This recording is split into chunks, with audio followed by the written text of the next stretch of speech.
इस वीडियो में हम लोग क्लास 9th का केमिस्ट्री का पहला पार्ट हमारे आसपास के पदार्थ का पाठ संख्या 2 देखेंगे।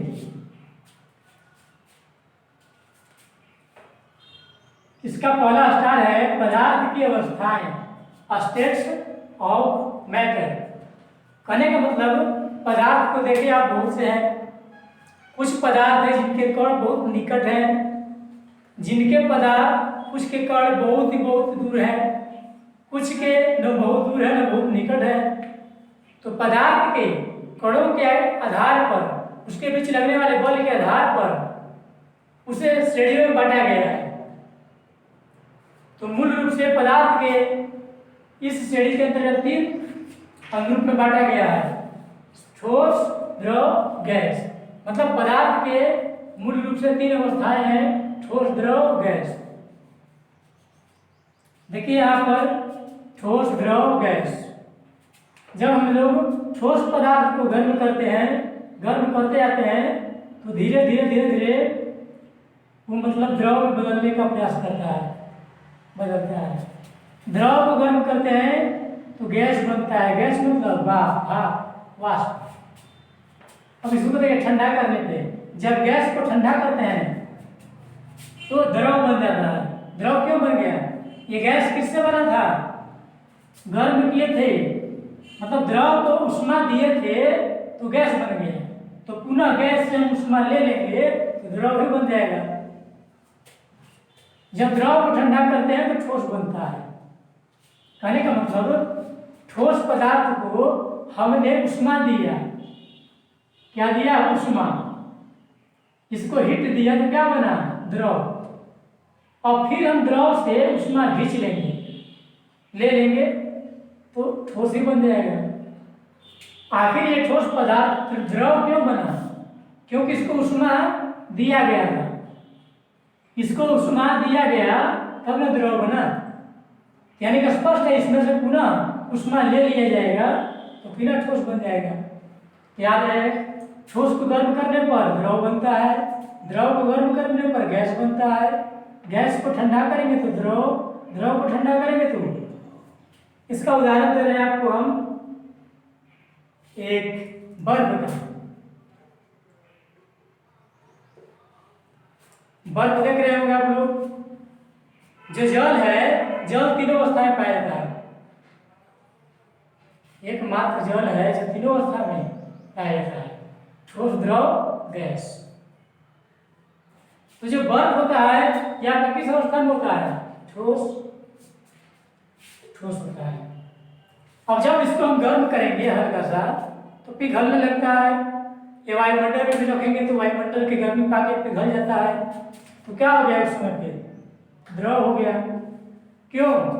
ठोस को हमने, यानी कि बर्फ को, बर्फ यानी कि ठोस, ठोस को हमने उष्मा दिया, द्रव बन गया। अब पुनः ये द्रव यानी कि पानी बन गया। जो बर्फ धूप में रहेगा तो वाष्पित होकर के गैस बन जाएगा, बन गया। यानी कि ठोस को गर्म करेंगे तो द्रव, द्रव को गर्म करेंगे तो गैस। अब उल्टा देखिए, ठंडा कर लेते हैं। आकाश में बादल होते हैं बरसात में, वो गैस होते हैं बादल। जब वे संघनित होते हैं यानी कि ठंडा होते हैं तो द्रव बन जाते हैं, और वही द्रव धरती पर आता है वर्षा के रूप में। यानी कि बादल जो है ठंडा होकर के, घनीभूत, ठंडा होकर के मतलब संघनित होकर के द्रव में बदल जाता है, वर्षा के रूप में बरस जाता है। अब वही पानी देखोगे बहुत ठंडा के दिन में, जब ठंड पड़ते हैं बहुत तो नल के अंदर जम जाता है, यानी कि द्रव को और ठंडा होता है। पानी जो है ठंडा के दिनों में बर्फ क्यों बन जाता है? ज्यादा ठंड मिलने के कारण, क्योंकि उसको उष्मा सब निकल गया। तो स्पष्ट है कि गैस को ठंडा करेंगे तो द्रव बनेगा, द्रव को ठंडा करेंगे तो ठोस बनेगा। ये ग्राफ आपको उसको समझाया गया। अब देखिए बारी बारी से व्याख्या करेंगे। ठोस, द्रव, गैस के परिभाषा पढ़ेंगे और इनका गुण पढ़ेंगे। एक नंबर पर है ठोस, जिसे अंग्रेजी में कहते हैं SOLID, सॉलिड। सॉलिड तो वह पदार्थ जिसका आकार और आयतन दोनों ही निश्चित होते हैं ठोस पदार्थ कहलाते हैं। वे पदार्थ, देखिए यहाँ बोलेंगे वह तो बोलेंगे कहलाता है, यहाँ बोलेंगे वे पदार्थ तो कहलाते हैं। वह पदार्थ जो जिसका, वह पदार्थ जिसका आकार, आकार मतलब आकृति, और आयतन दोनों ही निश्चित होते हैं। आकार क्या है? तो कोई वस्तु जितना आकृति, जितना जगह घेर रहा है ना, जैसा अब ये बेलनाकार आकृति घेर रहा है, इसका आकार बेलनाकार हो गया। तो कोई भी पदार्थ जितना स्थान घेरता है, जैसा स्थान घेरता है, उसका वो आकार कहलाता है।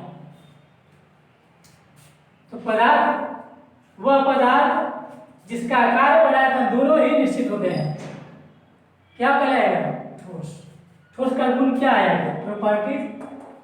गुण नंबर 1 है कि आकार, इसके आकार और आयतन दोनों ही निश्चित है। मतलब इस ठोस पदार्थ को आप कहीं भी ले जाइए, आकार इसका ऐसा ही रहेगा। ये ठोस है ना, तो आकार इसका इतना ही रहेगा और आयतन जितना है उतना ही रहेगा। आयतन क्या होता है? तो कहने का मतलब इकाई क्षेत्रफल में पदार्थ की कितना मात्रा है। इकाई क्षेत्रफल मतलब 1 सेंटीमीटर स्क्वायर या 1 मीटर स्क्वायर या 1 किलोमीटर स्क्वायर में पदार्थ की जितनी मात्रा है हमेशा उतनी रहेगी। मान लीजिए इसका 1 सेंटीमीटर स्क्वायर में पदार्थ की मात्रा जो पाया गया हमेशा उतना ही रहेगा, ना बढ़ेगा ना घटेगा। इसी को बोलते हैं आयतन। 2 नंबर, ठोस पदार्थ के कणों के बीच खाली स्थान बहुत ही कम होते हैं। अब ये ठोस क्यों है? क्योंकि इसके कणों के बीच खाली स्थान बहुत ही कम है। तीसरा, पदार्थ के, ठोस पदार्थ के कण बहुत ही कम गतिशील होते हैं। आप देखते होंगे अब ये क्या, ये बह रहा है नहीं, लेकिन वायु बहता है। क्यों? क्योंकि उसके कण गतिशील है। तो ठोस पदार्थ के जो कण हैं बहुत ही कम गतिशील होते हैं, बहुत ही नगण्य, एकदम मानो नहीं के बराबर। चौथा, ठोस पदार्थ के कणों के बीच लगने वाला अंतराणविक बल बहुत ही मजबूत होता है। मतलब कोई ठोस क्यों है? क्योंकि उसके कणों के बीच लगने वाला बल ज्यादा है। पांचवा, ठोस पदार्थ में बहने का गुण नहीं है, मतलब ठोस पदार्थ बहते नहीं है। ये बहते नहीं है, जहां रुके वहीं रहेगा। हवाएं देखते हैं बहती है, पानी बहता है, तो ठोस पदार्थ नहीं बहता है। जैसे पंखा, बोर्ड, ये सब ठोस पदार्थ है, बहेगा नहीं। अब बाह्य बल लगेगा तो बह जाएगा। जैसे हाथ से फेंक दिया गया तो बाह्य बल लगा तब ना, लेकिन पानी अपने मन से बहेगा। आप फर्श पे डालिए वो बहने लगेगा। वायु ऐसी बहती है। तो ठोस पदार्थ बहते नहीं है। छठा है, ठोस पदार्थ को जिस बर्तन में रखा जाए उसे पूरा नहीं भरता है। कहने का मतलब एक बड़ा सा बाल्टी में इसको डालेंगे, ये पूरा बाल्टी को नहीं भरेगा। लेकिन वही हवा डाल दिया जाए तो हवा थोड़ी सी मात्रा में डाली जाए तो पूरे बाल्टी को भर देगा, दूर दूर कण हो जाएंगे। मतलब ठोस पदार्थ को जिस बर्तन में डालोगे उसको पूरा नहीं भरेगा। गुण क्या दिखा गया? आकार, आयतन निश्चित होता है, कण के बीच खाली स्थान कम है, कम गतिशील है कण, उनके बीच आणविक बल बहुत ज्यादा है, वो बह नहीं सकते हैं, बर्तन को पूरा नहीं भर सकता है। अब हम लोग देखेंगे द्रव की परिभाषा और द्रव के गुण। आपने पीछे पढ़ा ठोस, उसका आकार और आयतन दोनों ही निश्चित है। आकार मतलब जैसा दिख रहा है वैसा ही दिखेगा, जिस जैसा आकृति घेरा है स्थान वैसा ही घेरेगा। और आयतन मतलब क्या होता है? इकाई क्षेत्रफल पर जितना पदार्थ का मात्रा है उतना ही रहेगा, ना कम होगा ना ज्यादा होगा। उसमें दोनों निश्चित था। जैसे क्या था, पंखा था, बोर्ड था, कलम था, कपड़ा था, पत्थर था, लकड़ी था, लोहा, ये सब ठोस पदार्थ थे। अब आइए द्रव देखते हैं। द्रव लिक्विड वह पदार्थ जिसका आकार अनिश्चित है, आकार अनिश्चित है और आयतन निश्चित हो, उसे द्रव पदार्थ कहते हैं। जैसे पानी, हवा,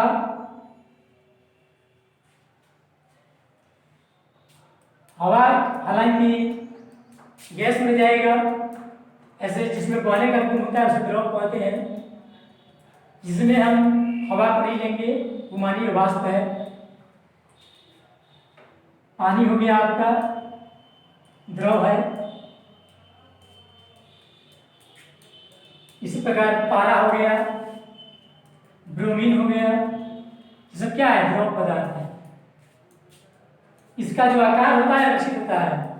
पानी को देखे होंगे आप लोग, जब गिलास में डालते होंगे तो उसका आकार गिलास जैसा होगा। जब पानी को आप जमीन पर डालते हैं तो उसका आकार समतल हो जाता है। जब उस पानी को आप आयताकार डब्बा पर डालते हैं तो उसकी आकृति घराव जैसा हो जाता है। मतलब उसको जिस बर्तन में डालिए वैसा आकार हो जाता है। इसका मतलब क्या हुआ कि द्रव का आकार अनिश्चित होता है। गिलास में डालोगे पानी तो गिलास जैसा आकृति हो जाएगा, घनाकार डब्बा पर डालो तो घनाकार जैसा हो जाएगा, जमीन पर डालो तो समतल हो जाएगा। कहने का मतलब कि जिस बर्तन में डालोगे द्रव को यानी कि पानी को, वैसा आकृति पकड़ लेगा। इससे मतलब क्या हुआ कि आकार अनिश्चित होता है लेकिन आयतन निश्चित होता है। आखिर ये निश्चित कैसे हो गया, देखिए आप गिलास में डालिए या जमीन पर डालिए, 1 सेंटीमीटर स्क्वायर में कण की जितनी मात्रा थी उतनी ही रहेगी।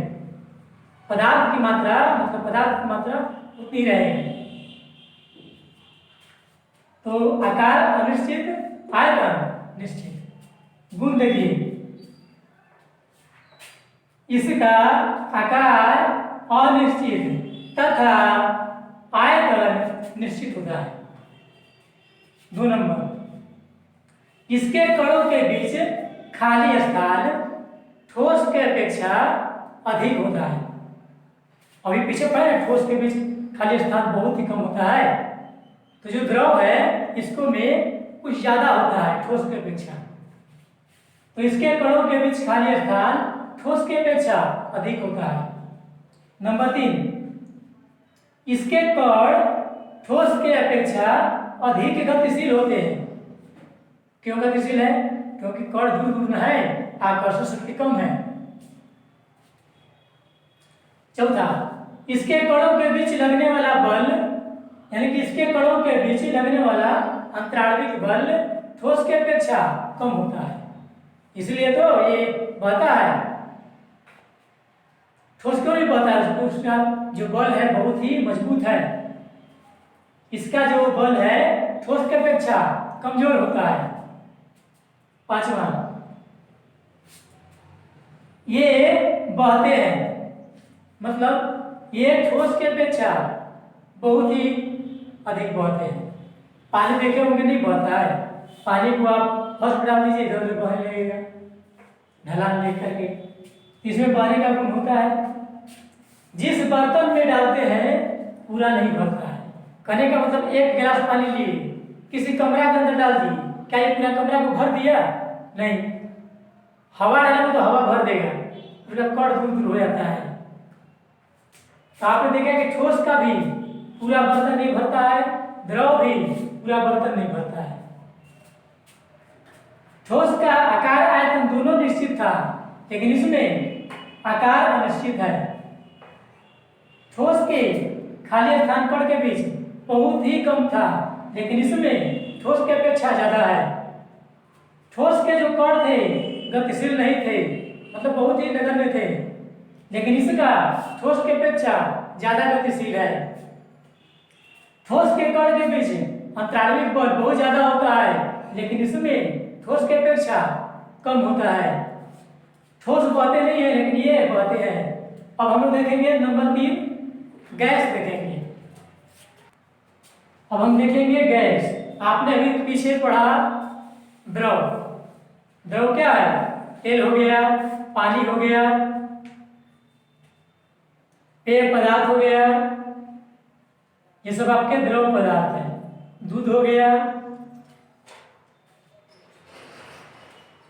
अब देखिए गैस वह पदार्थ जिसका आकार और आयतन दोनों ही अनिश्चित होते हैं, उसे द्रव पदार्थ कहते हैं।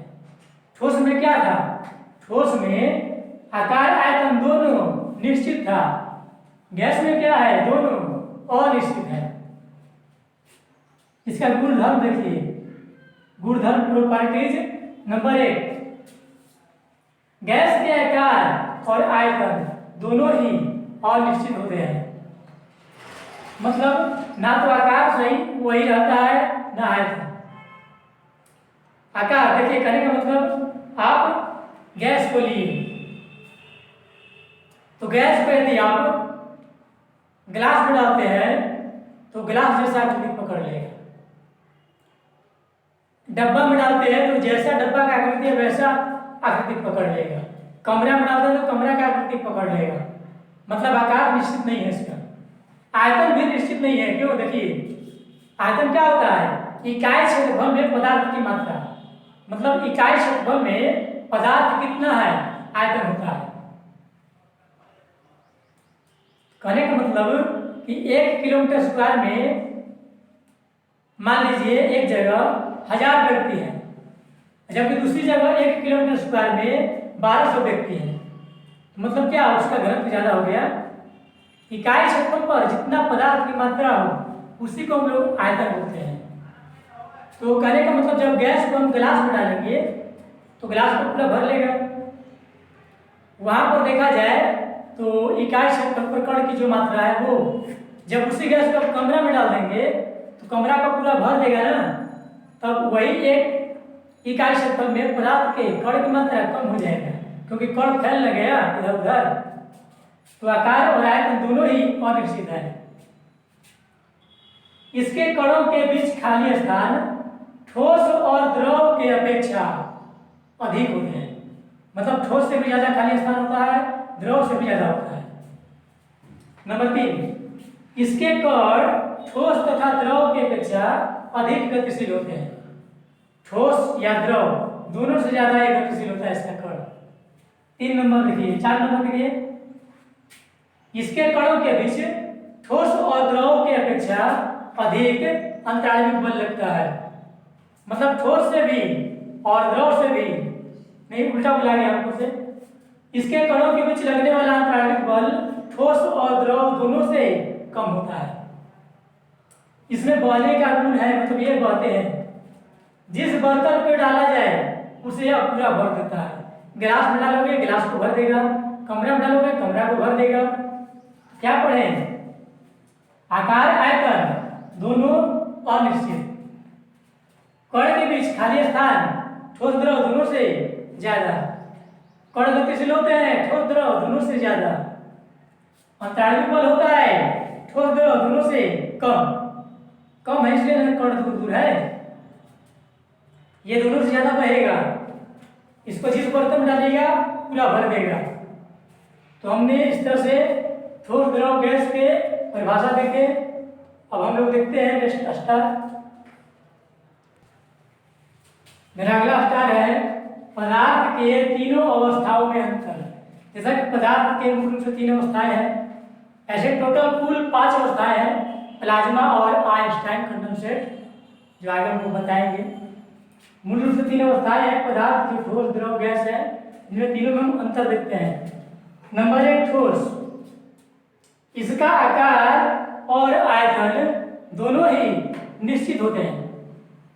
द्रव में वो देखेंगे नंबर 1 पर। इसका आकार अनिश्चित लेकिन आयतन निश्चित होता है। नंबर 3, इसका आकार और आयतन दोनों ही अनिश्चित इसमें दोनों निश्चित है, इसमें दोनों अनिश्चित है। इसका आकार निश्चित है, नहीं आकार अनिश्चित है, क्योंकि गिलास में द्रव को डालोगे तो गिलास जैसा हो जाएगा, समतल जमीन पर डालोगे तो समतल हो जाएगा।